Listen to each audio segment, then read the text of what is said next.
Hi, welcome to Crypto Ramble. I'm Desi-Rae. I'm speaking today with Tone Vays. I'm sure that you've heard of him.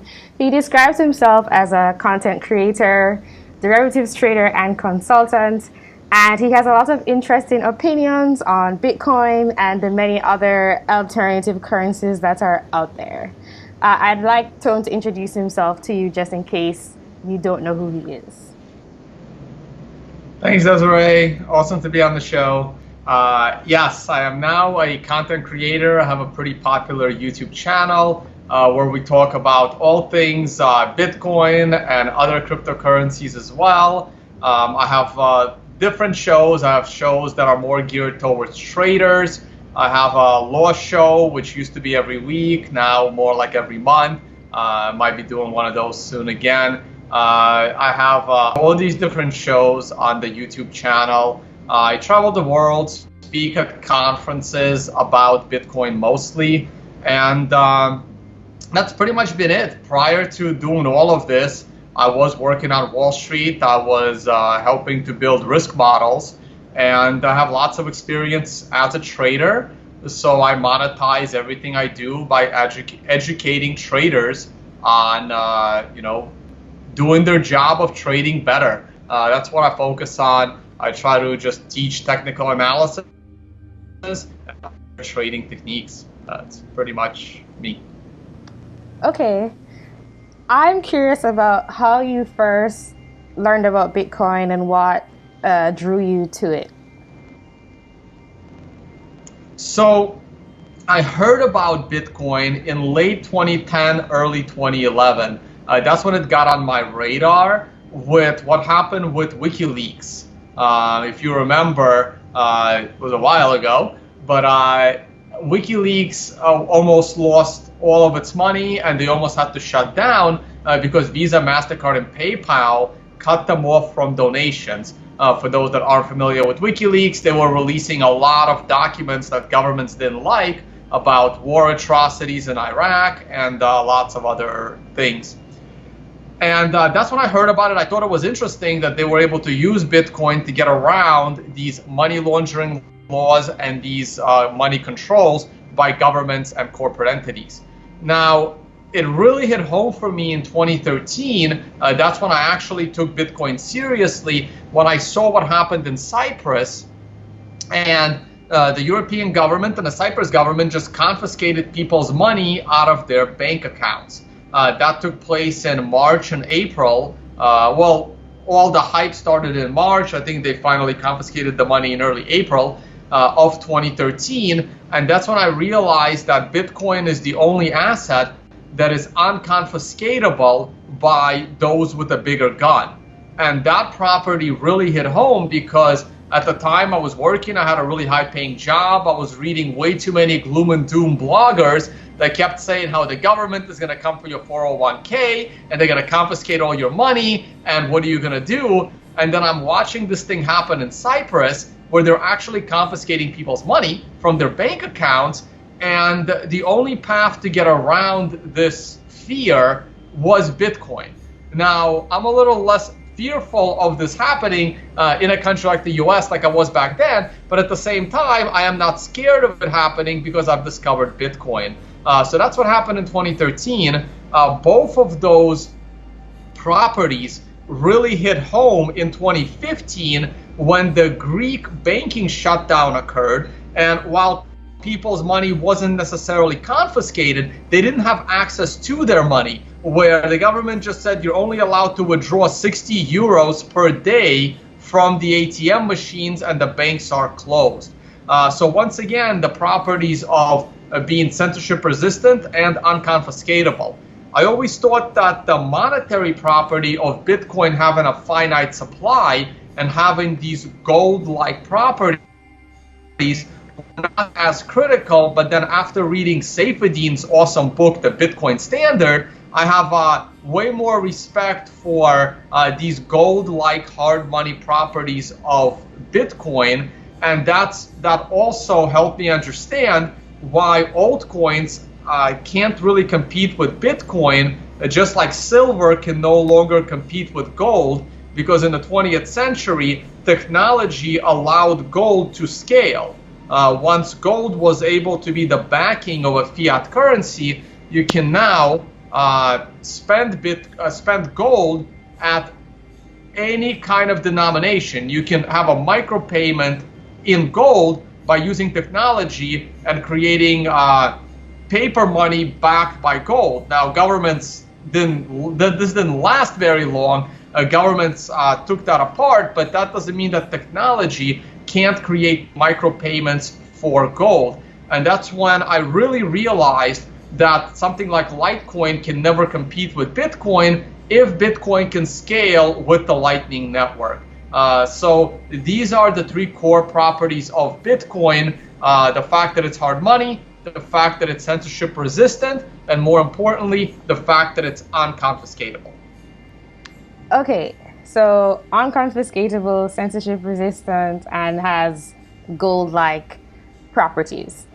And you don't think that altcoins can compete because they can't scale as well as Bitcoin? Is that correct? Well, altcoins also can't scale as well as Bitcoin for no other reason than the smartest computer scientists are all working on Bitcoin in order to scale it. So altcoins lack a lot in, brain power to actually make them work. I mean, sure, we have all of these exceptions throughout history. It's always like the high school or the college dropout that happens to build, an amazing company. Facebook part is debatable, but Microsoft and Apple and many others, right? It was always like Einstein was always seen as like the kid in class that's probably going to fail, and turned out to be Einstein, right? So there are these notable exceptions throughout history, but these exceptions don't work in reverse, right? Yes, the guy that dropped out of college or dropped out of high school was probably too smart to be there. That's why he dropped out, and that's why he built this amazing company. It doesn't work in reverse. Just because you dropped out of high school or college, very often it's not because you were too smart for it. It was because you couldn't handle it. So you're not going to build this amazing company. And people seem to think that just because you dropped out of high school or college, it means you're going to build something great. That's not how it works in the real world. In the real world, people drop out of those things because they're too smart for it, not because they flunked out of these things. And you have to question a lot of these people that want to just start their own money. It's very, very dangerous. It's dangerous for them. It's dangerous to the people that buy into that money because they're not anonymous. They're not decentralized. No altcoin can ever achieve what Bitcoin did in its first 2 years. The organic growth in Bitcoin, when no one cared about it and no one was buying into Bitcoin to make money, when in 2009, Bitcoin had no value. So the only reason to actually be involved in Bitcoin in 2009 was for the science experiment. And that allowed Bitcoin to spread around the world in a way that wasn't speculative, money-hungry nature. And no altcoin can ever replicate that. It's just not possible. And that is why they will always be at a disadvantage. They will never reach the kind of decentralization that Bitcoin has from a technological perspective or economic one. I was kind of with you, but then you started saying, like always and never. And it sounds like the basis for your very strong faith in Bitcoin is the social aspect of it, that it has a sort of first mover advantage, and that it has a network behind it. And that because I guess you would consider that there's already some sort of market saturation with Bitcoin, that other altcoins couldn't really compete with it. And I don't know if I completely agree with that. I do think that, yes, Bitcoin might be unique in that it was a first, and that it has a lot of very smart people working on it to make it evolve into something that can scale. Because you also mentioned that if it scales, then it will be, it's not a given that it's going to scale. You use the word if.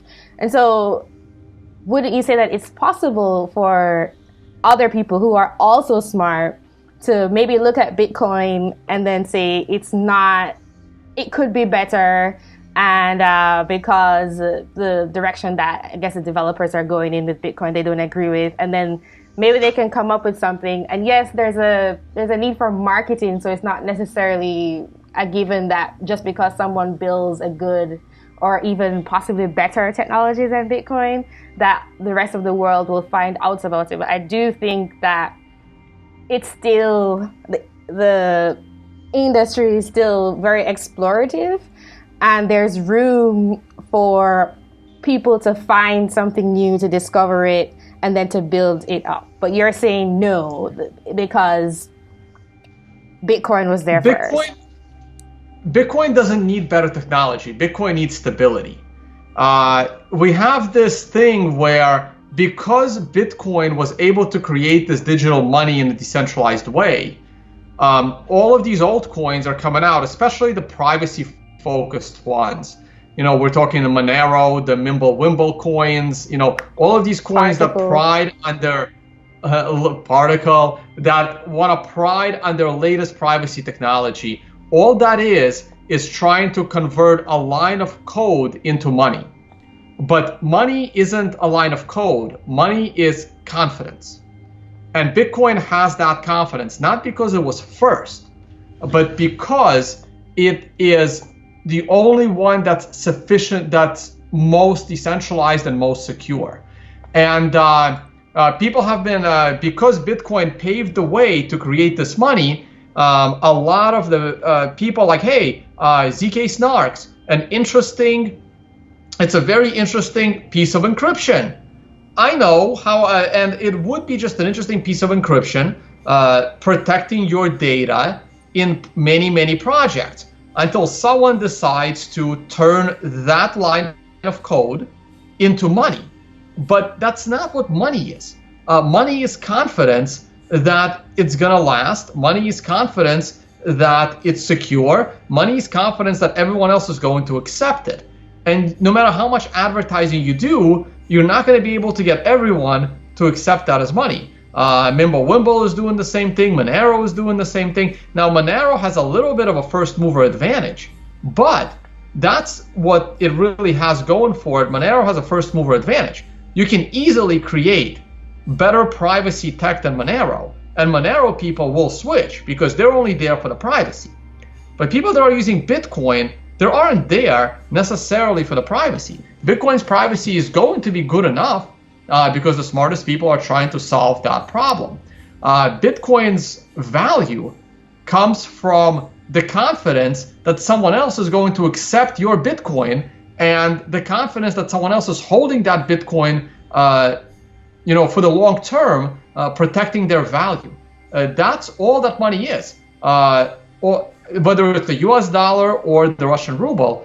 It was funny, just yesterday with my friends, we were having this discussion when people are saying, Tone, how come you're not like hype all over the Russian ruble? Russia supposedly has one of the biggest gold reserves. They have very little debt. They don't really borrow money. They have a lot of natural resources. They have a lot of gold. So why is the ruble, why did it devalue over 100% in the last couple of years, right? Why is it devalued over 50%, sorry. Why don't the world believe in the ruble? Well, very, very simple. Because people around the world don't have confidence that the ruble is going to be a world reserve currency. And it is that simple. I mean, your currency and your value is only as good as what someone else is willing to pay for it. And this is why all of these altcoins are competing with each other, whether they're competing on speed or costs or privacy. They're competing with each other. Bitcoin is at a different level. And I think all of them are just going to slowly depreciate versus Bitcoin. Yeah, I listened to a couple of your other interviews, and I got this sense that it still sounds like it's a social thing for you. It's not the actual tech itself. You said that Bitcoin doesn't need better tech, but it being able to scale, is it having better tech? And you mentioned if it scales within Lightning Network, that would be a good thing. So that sounds like a contradiction to me. Like, it does need better tech in order to be able to become, I guess, the best version of it for other people. And I didn't understand what you meant by turning a line of code into money. I think that Bitcoin itself is lines of code being turned into money, but you're saying that it has also the confidence of people behind it, but it's also code that's being, information that can be used as money because of what it tracks. So Satoshi created the idea of proof of work mining. That was his innovation to the world. Satoshi solved the double spending problem by creating proof of work. That was his real innovation, creating the mining structure. And he used what he felt was the best tech at the time to make Bitcoin, right? He used the latest, there's obviously some encryption in Bitcoin. He didn't necessarily make these transactions private at the protocol level. He could have put some more privacy into it, but then he would have had to infringe on some copyrights on other code. So there were reasons he did what he did. Could he have put more privacy in the underlying layer of Bitcoin? Yeah, he probably could have, but at the same time, it would have been potentially harder to find something called inflation bugs. So one of the problems that a lot of these anonymous currencies have is because they're so anonymous, it's very hard to tell if there's hidden inflation of those currencies going on under the hood, and no one really knows, right? Like, we know that there are 18.5 million Bitcoin that has ever been created. Well, it depends on the privacy coins. Like that's whether or not the network is auditable, but I think it's not for every privacy coin out there. So it depends. Right, but the other thing is, it's hard to know. Like, you can't know for sure. Like, in Bitcoin, you know for sure there are only 18.5 million Bitcoin or whatever we have out there now. You know with 100% certainty exactly how many Bitcoins have been created.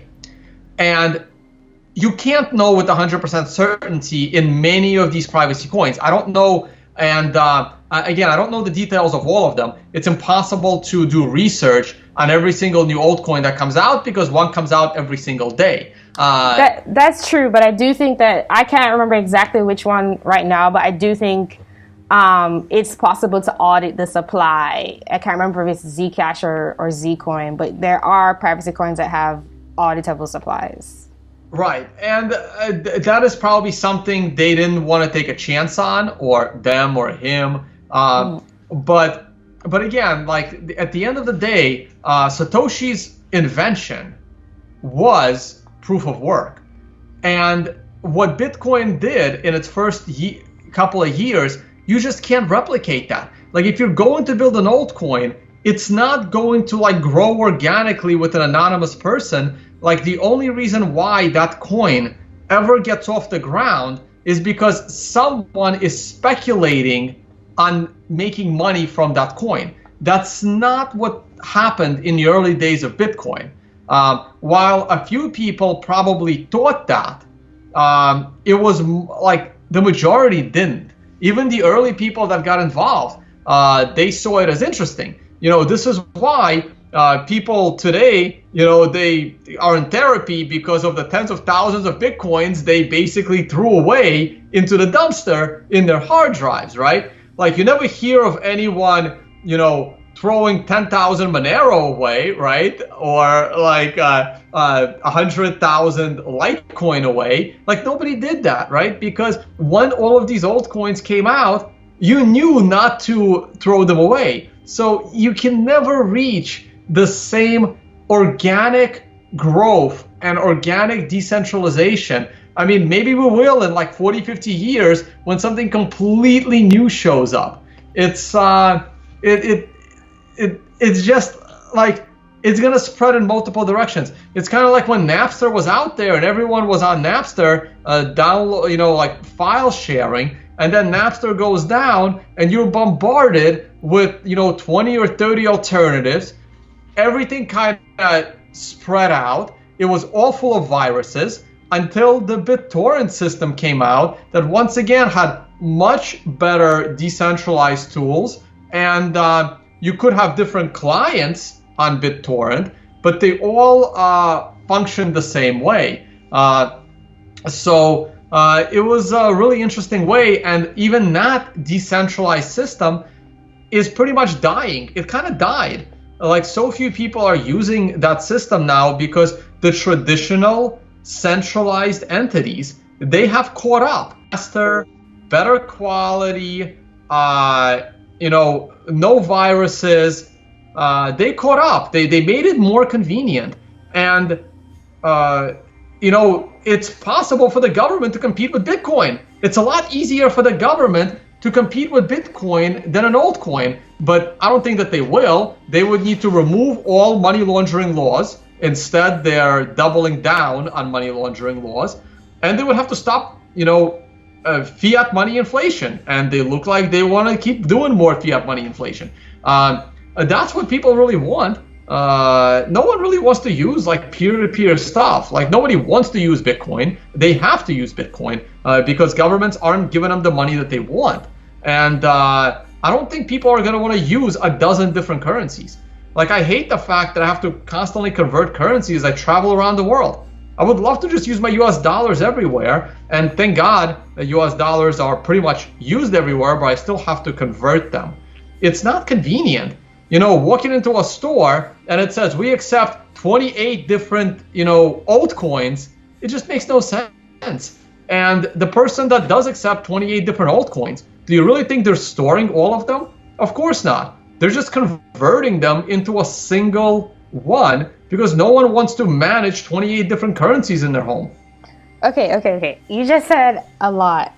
Yes. Just on this last bit, I was trying to set up accepting crypto payments on my website for my book, and it was very annoying. It is very annoying just trying to figure out how to meet every single person's need for like the specific coin that they might be a fan of. But I want to go back to what you were saying earlier, and you made a concession that maybe in 40 or 50 years something might come along, and I appreciate that you said that, but you're like, it's not likely. But I do think that even though, yes, I agree that Bitcoin at its beginning didn't have the speculative greed behind it, and that it was people actually using it for something that was meeting a need for them, and so they weren't using it to make money, but they were using it for currency. And I do think that you're right. Any new coins in this day and age that are coming out, there's a lot of speculation behind it, so there's a different motive. However, I still think that if these coins are able to, one coin or another is able to meet a specific use case, then it's possible that it can attract maybe not as great of a network effect as Bitcoin, but something similar. And I do think that privacy is something that is necessary. And you mentioned earlier, I don't know if you just said this and you weren't thinking about what you were saying, but you said something about people not needing privacy. I'm gonna look over this interview and we'll see if you actually said that. That's totally not true. I think you said something like that. I agree. People need privacy. Most people don't care about privacy, or Facebook wouldn't be so popular, right? Right. Most people don't care. That's the reality of the situation. You want to give them this privacy, and Bitcoin will have privacy. It's just that it's going to have privacy as a second layer. It's not going to have privacy at the protocol level. And while the purists of privacy say that's not good enough, the economic reality will tell them that it's more than good enough, because most people don't even care at all. So giving them privacy as a second layer, and the main reason to give people privacy as a second layer on Bitcoin is because you can't give privacy as a underlying layer in Bitcoin, because you can't hard fork. We've already learned this lesson with bigger blocks, that if you're going to try to force everyone to upgrade the code, all you're going to do is create a split and an altcoin. So Bitcoin doesn't have the option to give people privacy at the protocol level. So all it has to do now, all it can do now, is give people privacy as a second layer solution through wallets, through soft forks and other ways. Sure, it's not going to be as great as privacy at the protocol level, but it's going to be more than good enough, because you can't give people privacy at the protocol level because, again, you can't get everyone to upgrade. And getting everyone to upgrade is even easier than getting everyone to switch. I mean, Facebook was able to get everyone switched from MySpace to Facebook, but that didn't require the potential, total loss of their life savings to do so. And this is a problem. I don't believe it's going to happen. And I'm very, very confident in that not happening. And even if it does happen, how the hell do I know which one people are going to switch to? And I'm not going to hold 3,000 altcoins, right? Like every week, someone else is talking about how this one is going to take over. We're still waiting for someone to take over Facebook. Go for it. Like, if you think it's easy, build a better social network and get everyone from Facebook to switch. And that's a hell of a lot easier to do than getting people to switch from Bitcoin. Yeah, that's a very good analogy, because I'm personally very fed up with a lot of the social networks, yet I still use them, and that's something that a lot of people are struggling with today. So there is some merit to that argument that you're making, but I still want to point out that, okay, and I also agree with you that a lot of people don't care about privacy, and if Bitcoin provides something that's good enough, then it will be okay. However, I think that if there are coins that are able to compete with Bitcoin, I specifically care about privacy, but it could be some other use case, and they could possibly carve out a niche for themselves, and maybe they won't become as big as Bitcoin, but I also think that they could eventually, just because Bitcoin might fail people in some way if it's not able to adapt. I can't foresee in what way. You're seeing most people don't care about privacy, but there could be something that comes up, like some huge world or a few of them all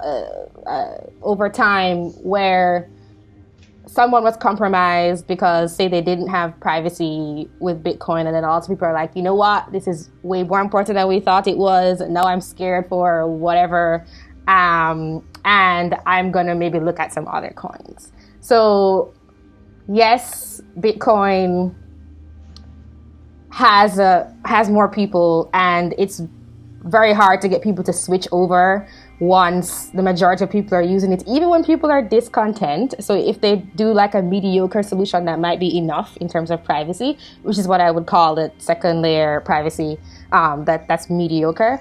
But maybe that will be fine. But at the same time, I do think that other coins might be able to carve out a niche for themselves based on meeting some need for people. And I also think if there's enough fallout because Bitcoin has failed meeting some need in some way, then people might switch. Okay, so let's talk about the possibility of Bitcoin failing.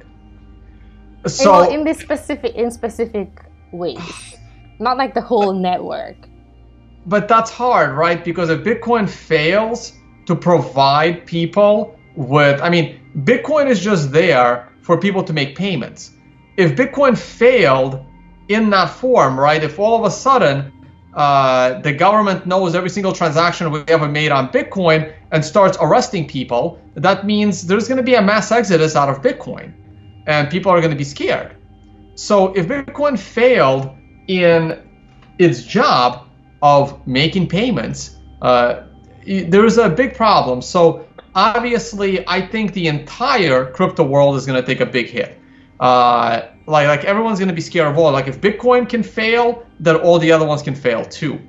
Now, the other issue here is if, for example, there are many people like me, people that only hold Bitcoin. So if Bitcoin goes down, then I'm broke, completely broke, right? Well, let's assume I'm slightly not broke at the moment, but I become broke.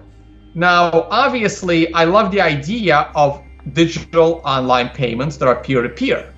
So I would have zero problem using an altcoin, right? Whether it's, and obviously I would, at that point, I would go for the most private one. Again, whether it's Monero, Zcash, or which isn't really that private, something with Mimblewimble, or I know you're a fan of Particle. So it doesn't matter to me, right? The point is, if my Bitcoin no longer serves a purpose for me, that means it literally cratered in price. That means I have given up on Bitcoin rising in price. So what does that mean? That means that the moment I take a payment from a privacy coin, I instantly convert it into US dollars or gold or my favorite, the S&P 500 stock market. Okay, I'm a big fan of stock market as a store of value because if my grandfather had put all of his money into the stock market, I'd be a billionaire today, right? Because it just rises with inflation. Because companies always innovate, and there's a reason why the value of the stock market continues to rise, and it outpaces inflation and it outpaces gold.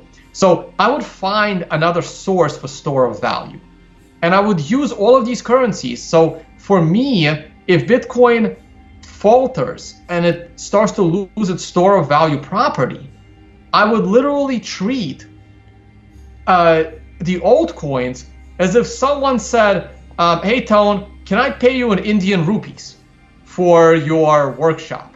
And my answer would be, do I have a digital way of converting your Indian rupees immediately into US dollars? And if the answer is yes, I'm happy to take your Indian rupee payment because I don't have to hold it. And that's what I see would happen. And this is what people don't understand, that by trying to take over Bitcoin, by trying to replace Bitcoin, by destroying Bitcoin's store of value property, assuming you can achieve that, which I don't believe that you could, but if you did, you're basically turning every single crypto into a transactional currency. Like, I will take the Venezuelan currency for my workshop as long as I have an instantaneous way of converting it into US dollars. There's nothing wrong with that, right? And therefore, I don't see how much value these currencies will have because there's no reason to store them. This is eventually going to be like the Ripple problem.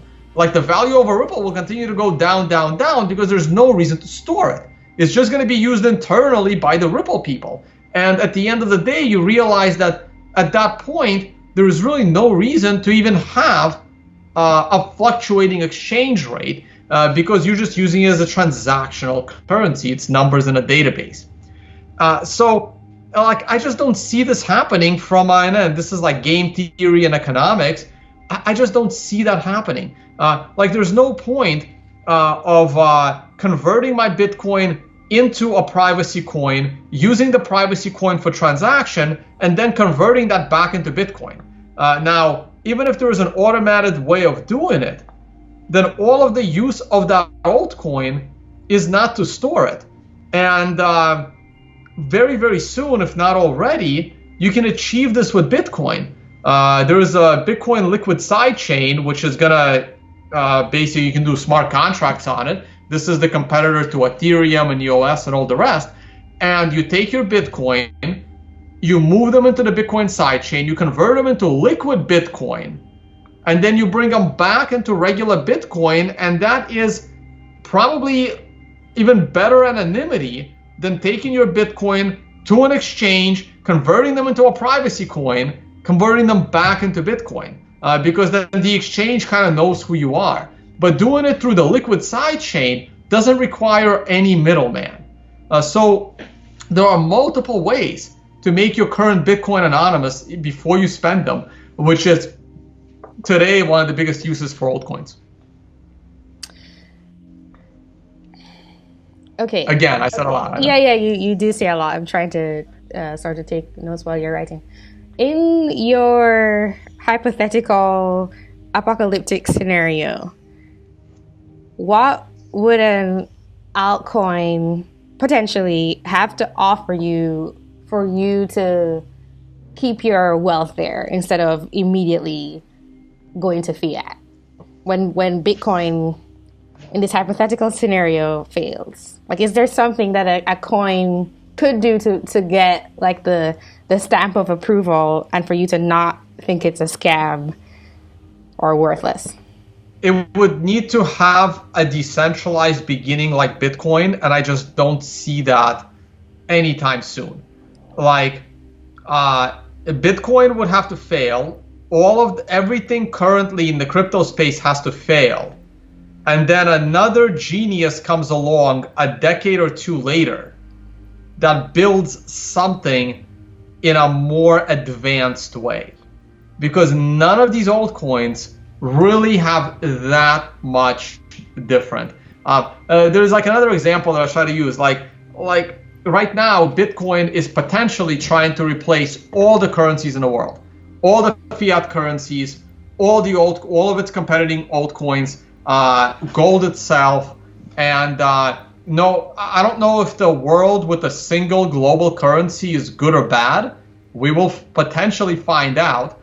We don't know what that does to economics, right? If the only currency of relevance in the entire world is Bitcoin, we will see what happens, right? We potentially could see what happens if it happens. So what's like the best scenario for that? Let's say, people try to, there's new languages popping up all the time, right? So I actually, like, it was kind of, it's harder for me to go around Eastern Europe now, because after all of like 14 countries split from Russia, and most of them brought back their old original languages. So now, like in some countries where 5 or 10 years ago, the only language spoken in Ukraine was Russian, now there are many people in Ukraine that barely speak Russian and they only speak Ukrainian. And that makes it harder for those that know Russian. So in a perfect world, everyone around the world would speak a single language. Like, just think about how much more efficient life would be if everyone spoke a single language. Now, there's arguments against this. Oh, there's culture, this, and that. But as a person travels the world, showing up at a country and not being able to speak their language is like, how much time gets wasted on that, right? So that's a huge inconvenience and inefficiency. And then someone tried to create a unified language, Esperanto, and all they did was create another funny language that people learn and waste their time, and that's not actually any useful. So imagine a future, maybe in 100 years, maybe in 200 years, maybe in 300 years, where someone finds a way to, let's say, access a part of a brain where people can communicate in a single language through thought. Okay. Wouldn't that be a new evolutionary scale of communication, where you can now communicate like telepathically, not like telepathically to the other side of the world, right? But like in person, right? I'm standing next to you, we've activated some kind of chemical in our brains, and now I can communicate with you, like, we don't need a language at that point, right? We can communicate brain to brain. And the moment that happened, that could be the one unifying language. And now everyone is like, well, I can have a competing mental language that don't exactly click, but now people are making up, instead of just accepting the fact that we can all now communicate much better in a one unified standard, I'm gonna come up with slight tweaks, and now we're still communicating, but now we have another way to do it, and another way to do it, and another way to do it. Like, just can't accept the fact that this could be huge efficiency that benefits everyone, and instead of focusing your brain power on making that form of communication better for everyone, you try to make a competing communication to be more famous and rich, because the guy that originally did it disappeared. Well, that is a good analogy, because the people who came up with Esperanto probably thought they were trying to create something better, but if no one uses it, then it's just dead in the water. Right. It's a good analogy. However, I would encourage you to think about it from a different perspective, where maybe Bitcoin is just the beginning of a whole new kind of currency. So it's not necessarily the only one or the most relevant one, as you put it, but it's just like the first light, and then and then more sparks will come from it. But that is what Bitcoin tried to fix, right? We have more. We have like 200. We have 200 currencies around the world. All of these currencies around the world have leaders. They have people in charge of these currencies. They can control how those currencies behave. Satoshi invented Bitcoin to replace that. And now what everyone is doing in the crypto space is recreating the old system of 200 government currencies with 2,000 cryptocurrencies, all with leaders and and their equivalent of central bankers. Like, in a world of multiple cryptocurrencies is worse than a world of traditional fiat currencies, because they're all like, everything out of the Bitcoin is like the same. It's like Vitalik is like, the Putin of the ruble. Vitalik is like the Putin of Ethereum. Like, you have these leaders, like they try to walk away, but they have lots of influence, and the developer teams are small. No one is checking on these things. Like 90% of all of these altcoins have full control. They can create inflation. They can do whatever they like. I don't know if I would say that multiple cryptos is worse than multiple fiat currencies. I don't know if I would say that.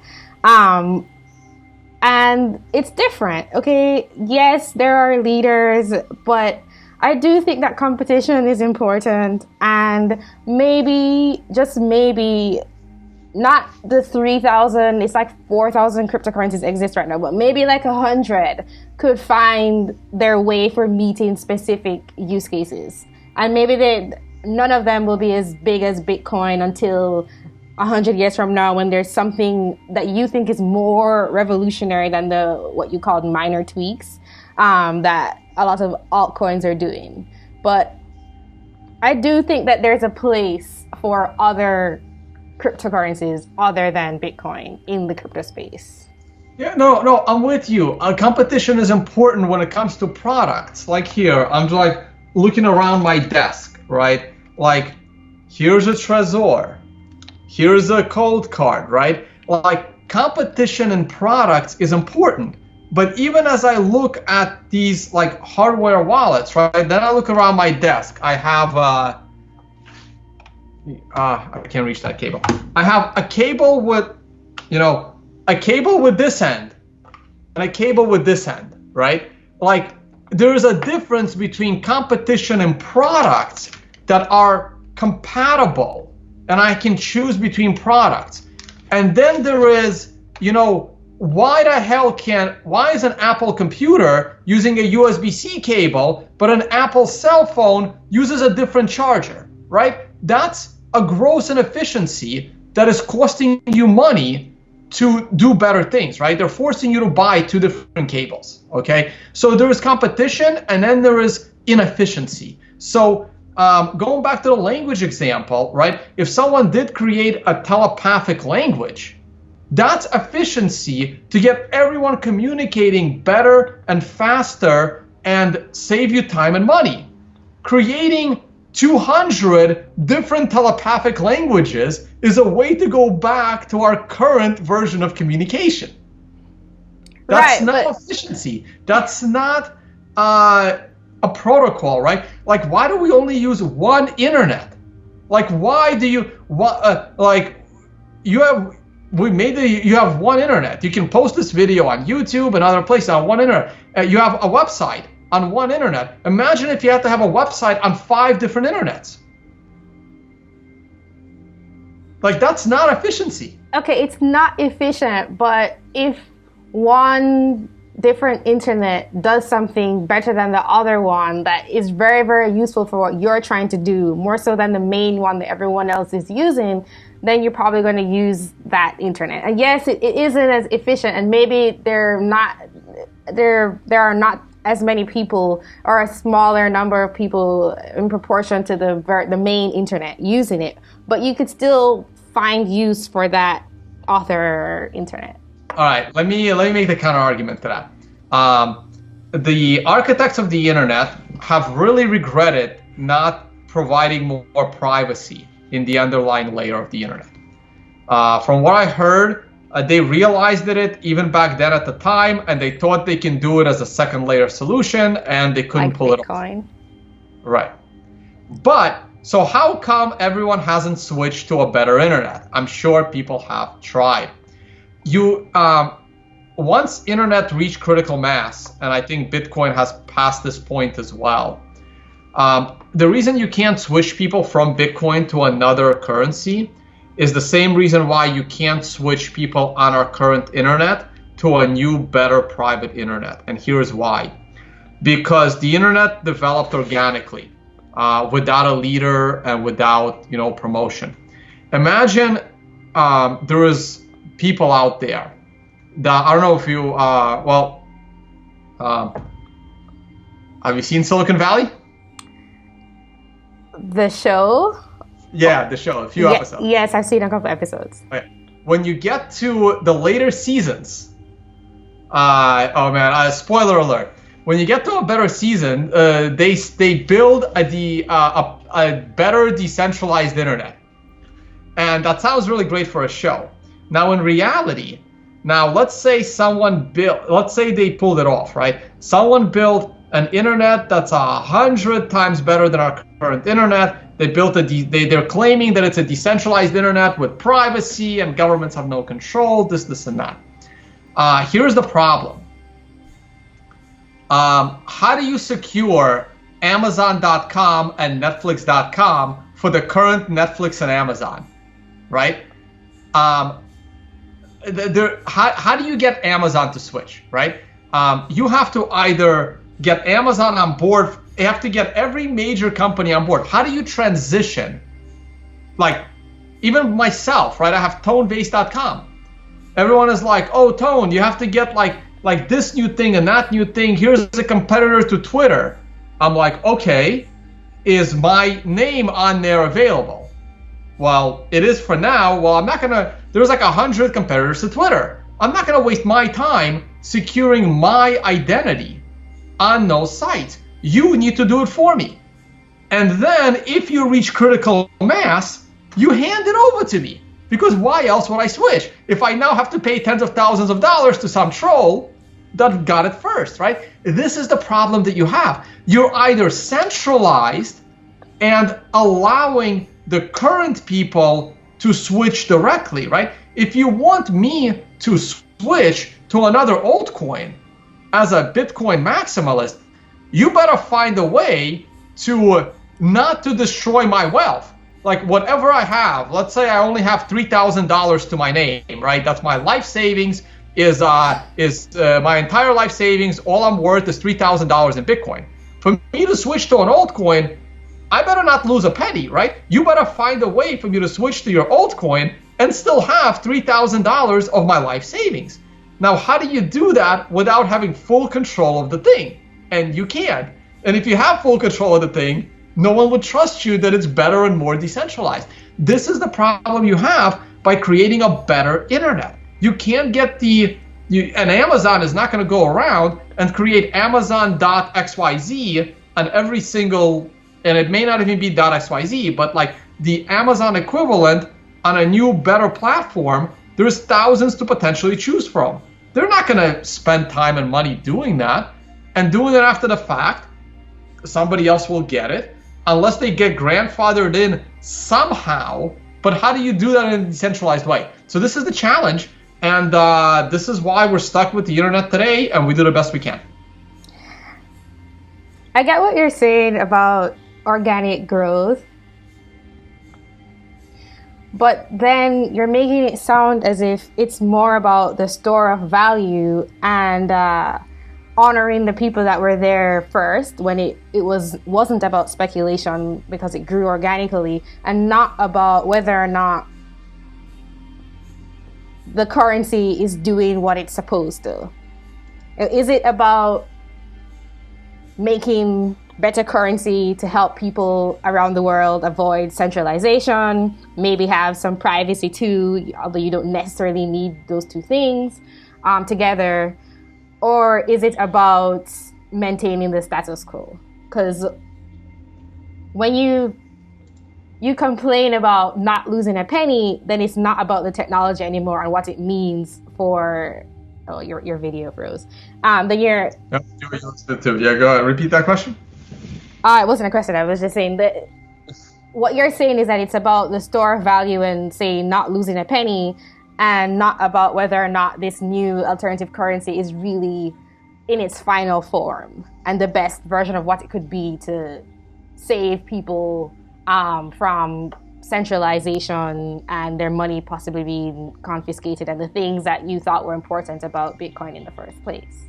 You know, it sounds like it's about not necessarily maintaining the status quo, even though that's what I said, but about making sure that the people who were there first with the original version of a cryptocurrency, that they're okay and not actually making the best possible cryptocurrency that there could be for the world to use.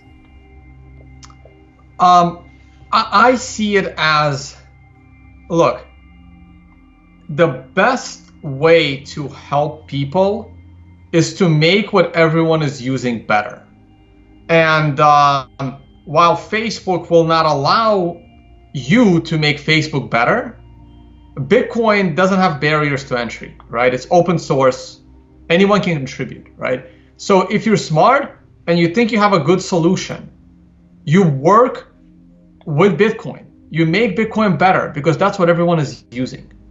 And trying to create a competitor, if you are that smart and can do something good, you're not helping the system. You're just gonna like dilute people and spread it around. You have an open source protocol. If you're smart enough to compete with other developers on that protocol, help make Bitcoin better. Help people, have better privacy. Do the best you can, because trying to get everyone to switch to another coin, the odds are so against you that yes, maybe somebody will do it, but like the chances of it being you is like 1,000,000 to 1. It just doesn't make any sense to me. I'm sorry, I'm kind of interrupted you because I'm worried about the time, but I want to say, what if, say, for privacy, for example, I'm not just shilling particle, but it's because I understand some of the mindset behind it.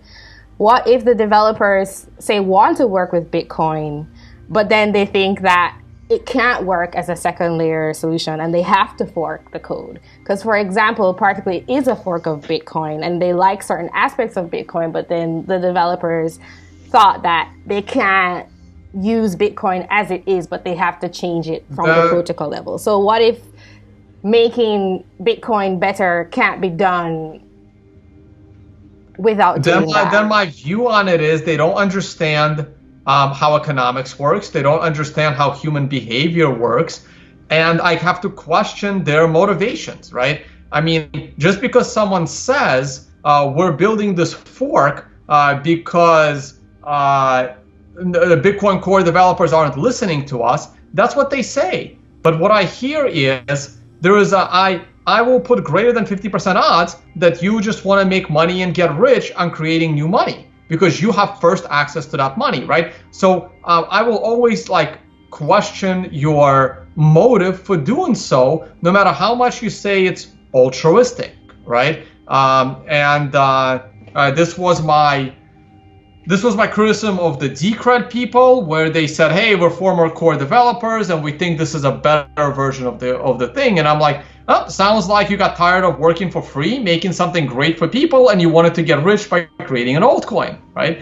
Like, I will always question their financial motivations to do so. And there was lots of core developers that disagree with the direction of Bitcoin, but they don't go and start their own money. They continue to work and try to get their ideas heard and worked on and approved, and try to come up with innovative ways to give Bitcoin scale, give Bitcoin privacy, create. Hey, I personally think that there's no need for decentralized smart contracts, but that's my opinion. My opinion is the world doesn't need decentralization in contracts. That's my opinion. But it looks like people still want decentralized contracts. And the Bitcoin Core developers, as far as my understanding, also felt that it's kind of silly to have decentralized smart contracts for the same reason I always did.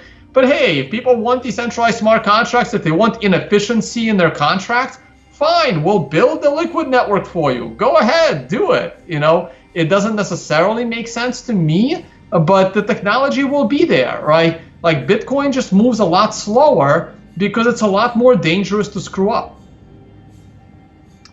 Okay, I think we could continue this for a while, but I think we understand each other's perspectives.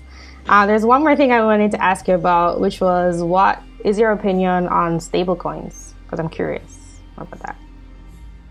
I don't see stablecoins as, again, being that much different than the traditional system, because your stablecoin has to be backed by something. And if it's backed by something, it doesn't have the unconfiscatability problem. So all of these stablecoins have something backing them. Tether, for example, is supposed to have money in a bank account, and all the other ones.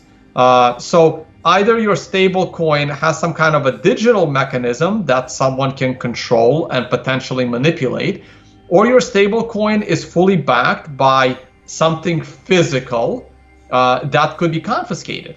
So while it's useful in this digital realm, it's not Bitcoin, and it'll last while it lasts, and then politics will get involved, regulators will get involved, governments will get involved, and all these stable coins, they're not store of value. Like, you can't trust them to keep your money in them because they can all disappear. Like, if the government shows up and confiscates all of the underlying tether, the 75% that is left underlying tether, what happens to your tether? What happens to those that are holding the stable coin when the government confiscates everything that underlies it by just taking that money out of the bank? Your stable coin's gone. And that's the thing. Like, who's motivated to work on stable coins code? That's the other problem, right? Let's say you have a stable coin, you have a bunch of developers that are working on it. Who's paying them? Well, where is that money coming from, right? Who is motivated to maintain and fix the bugs in your digital stablecoin? What happens when that entity is under threat from the government? Again, automatically gets shut down. This is also my criticism of Binance saying, we're gonna build a decentralized exchange. Oh yeah? Who's paying to do that? Once your decentralized exchange works, who gets paid to maintain the decentralized exchange? Who's motivated financially? Who's paying them for it? If someone is paying them for it, how is it actually decentralized? Because you can go after the people that are paying the money to keep it decentralized. Again, this is what Bitcoin didn't fully solve, but solved enough, because there are so many people whose life's goal it is to work on Bitcoin, whether free or because they have Bitcoin or because Bitcoin has now become so critical to their life. Like, I am happy running a Bitcoin miner, paying an electric bill every month and losing money on that because I feel like I'm contributing to the network in a decentralized way. Like, I don't see that happening in any other decentralized project. So all of these projects that claim to have this decentralization, there's always a centralized entity that could be coerced to, destroy said project. So while stable coins are useful as transactional currencies of stable value, and a stable coin would serve a much better function within Ripple than the Ripple token, because there's no reason for the Ripple token to have a fluctuating exchange rate. So, and the Ripple token to me is totally centralized within the Ripple company. So why are they using something that fluctuates in value? It would be a lot more efficient to have a stable coin there. It can already be confiscated and inflated and destroyed and confiscated and whatever else. So you might as well use something that doesn't fluctuate in value. So while stable coins certainly have use cases, they're never decentralized. and they're always at risk of confiscation. Okay, I think I mostly agree with you there. I would just say that I do think that there are people out there with some, not fully, but maybe 75%, 80% altruistic motivations. I don't think anyone can not be self-interested in some way, but I do think that there are people out there who are trying to build something that people can use, not just for their own profit. So I think we're out of time, but that was a really, really awesome conversation. Thank you for coming on and talking to me. I just want to tell people watching that if you like this content, you should subscribe. I'm sure you already know where to find Tone, so I don't need to say that, but you can find me elsewhere on Twitter and on other platforms other than YouTube as well. Do you have any last words? No, thank you for doing the interview. We met at PorcFest. That was your first time there? Yes, it was. That was my first time there. And yeah, that was my second time there. Oh, and a funny fact for anyone watching. I don't know if you even realize this, but we both asked questions at each other's panels because we hadn't met when I asked my question on your panel. Yeah.